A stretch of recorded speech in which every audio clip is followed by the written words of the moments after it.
مؤثر تعاون اور واضح پالیسیز کی ضرورت ہے۔ ناظرین، نہ فقط یہ بلکہ 3 ایسے ایریاز ہیں جہاں پہ آرڈر اینڈ ڈس آرڈر نظر آ رہا ہے۔ ایک تو پالیسیز کے حوالے سے، جس کا میں نے پہلے بھی ذکر کیا کہ پریزیڈنٹ ٹرمپ چاہتے ہیں کہ وہ اپنی مرضی کے مطابق کچھ علاقوں کو اپنے ساتھ انیکس کر لیں، لیکن اس کے ریئیکشن میں یورپ بھی چائنا کی طرف اور سم ایکسٹینٹ انڈیا کی طرف دیکھنا شروع ہو گیا ہے۔ دوسرا، پاور ایکویشن کے اندر تبدیلی آپ کو نظر آ رہی ہے، اور جب میں پاور ایکویشن کی بات کرتا ہوں تو اس صورت میں امریکہ کی currency as a global trade کے اندر کرنسی کے طور پہ استعمال ہونا تقریباً 40% سے نیچے تک آ گئی ہے۔ خود امریکہ $38 ٹریلین کا مقروض ہے، $6 بلین یومیہ لاس برداشت کر رہا ہے، قرض اٹھا رہا ہے، جبکہ دوسری طرف چائنا $1.2 ٹریلین ٹریڈ سرپلس کے ساتھ آگے موو کر رہا ہے۔ ٹیکنالوجی کے میدان میں آؤٹ آف 65 58 میں چائنا لیڈ کر رہا ہے۔ اسپیس کے اندر چائنا کا جو بیدو سسٹم ہے وہ اس وقت تک سب سے زیادہ جدید ترین ہے، اور 2030 تک امریکہ کا GPS سسٹم ریٹائر ہو جائے گا اور چائنا کی مناپلی اسپیس کے اندر قائم ہو جائے گی۔ نہ فقط یہ، اس کے ساتھ ساتھ جو چائنیز پرسپیکٹو ہے انٹرنیشنل ریلیشنز میں CGTN کے ذریعے وہ بھی ہمارے سامنے آ رہا ہے، تو مختلف چیز بورڈز میں امریکہ کا ڈکلائن ہمیں واضح طور پہ نظر آ رہا ہے۔ تیسرا ہے الائنس میکنگ۔ اب الائنسز چینج ہو رہے ہیں۔ تیسرا امپورٹنٹ ایریا ہے جہاں پہ US، انڈیا اور اسرائیل ایک پیج پر نظر آتے ہیں۔ دوسرے لفظوں میں Machiavellian politics, Chanakya school of thought اور جوشوا فلسفی ایک پیج کے اوپر نظر آ رہے ہیں۔ دوسری طرف EU under the leadership of France دوسرے پیج پہ نظر آ رہے ہیں۔ اور جب میں EU کی بات کرتا ہوں تو پہلے سنیے کہ پریزیڈنٹ ٹرمپ کی سٹیٹمنٹ کیا ہے اور پھر EU کے لیڈرز کی سٹیٹمنٹ کیا ہے۔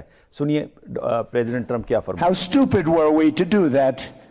And then after the war, which we won it big. Without us, right now you'd all be speaking German and a little Japanese perhaps. After the war, we gave Greenland back to Denmark. How stupid were we to do that? But we did it. کل کے دوست آج کے وہ little stupid partners کہلا رہے ہیں، لیکن اس پہ EU کے لیڈرز کا کیا ریئیکشن ہے یہ بھی ملاحظہ فرمائیے۔ We do prefer science to plotism, and we do prefer rule of law to brutality. The fact is, Trump only respects force and strength and unity. That's exactly what Europe should demonstrate right now. I would like to confirm that they are an ally, but then they have to behave like an ally. You live in a time of monsters. Yeah. And it's up to him to decide if he wants to be a monster, yes or no. Let me put this in words you might understand. Mr. President, great powers have begun using economic integration as weapons.